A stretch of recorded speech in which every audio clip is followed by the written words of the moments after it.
Do you understand that the Bible tells us that we were once at enmity, or we were at war with God? That you and I, because of the sin in our life, were at war with God.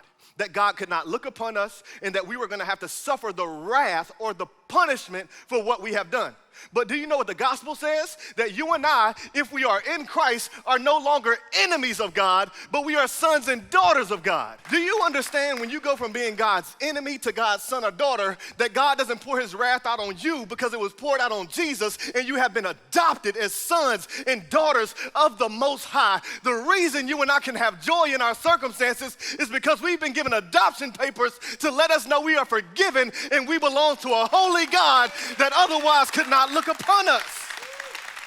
Now, what do we do with that gospel? We take this good news to our families, in our communities, in our world. The gospel is the good news that Jesus has come to save us. The gospel is what it's all about.